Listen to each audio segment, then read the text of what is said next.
Jon, you and Hayden directed the pilot. Can you speak to the importance of just really setting the tone strongly that first episode? Well, that was the key. It's, with a new show like this, there's never been a show exactly like this. We wanted to set the tone from the beginning. So we have the big action, but we wanted to start with a party. So we started with the fun and have a big action set piece that's mixed in with the party. And then from there, there's the real party. They think they've saved the day. And it was going back to all of our hard R-rated comedy roots and pull out all the old tricks in a whole new kind of way, go real far with it, but keep that tension going throughout. The realization slowly dawning upon them that there's the threat is still there. And once they find out that the nuke that they stopped at the beginning was a fake and they're back on the clock, blending drunk, messed up characters and a big action mission, high stakes mission. It was really, riding that line to keep the intensity there, but also keep the fun. And you're definitely going to your roots here, Hayden.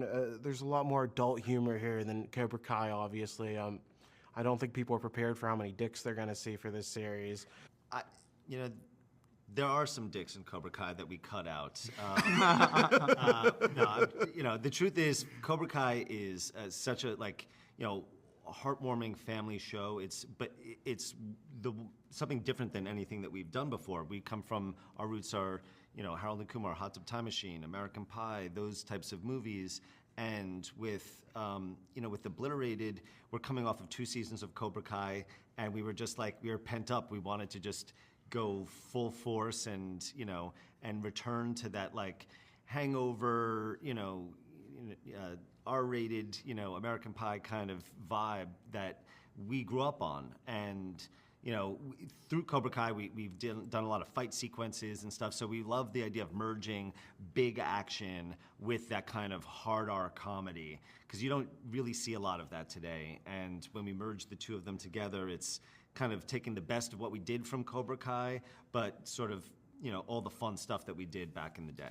Yeah, Josh, can you speak to just merging and what lessons you learned from Cobra Kai that you were able to really use here? Because it is tonally very different, but you do see part of that DNA here for sure. Cobra Kai, the biggest lesson I think we've learned is just juggling so many different characters with differing POVs that you want to be shifting the camera and shifting the story without losing the narrative. Cobra Kai has grown into a massive cast at this point where, we have 12 or 13 or beyond that series regulars. And you want to be able to tell all these stories and juggle it without feeling like it's just, disconnected. So having that muscle of, all of that interconnectivity just helped us tell this story that is on a much smaller timeline. I mean, a season of Cobra Kai, doesn't span that many months, but it's at least, months, whereas a season of Obliterated is 24 hours. And you have to feel that adrenaline, you have to feel that story drive, you have to feel that character drive, and you have to feel, that interpersonal dynamic that works so well on both series. And then, Jon, my last question, the final season of Cobra Kai is coming up. You guys have been writing it.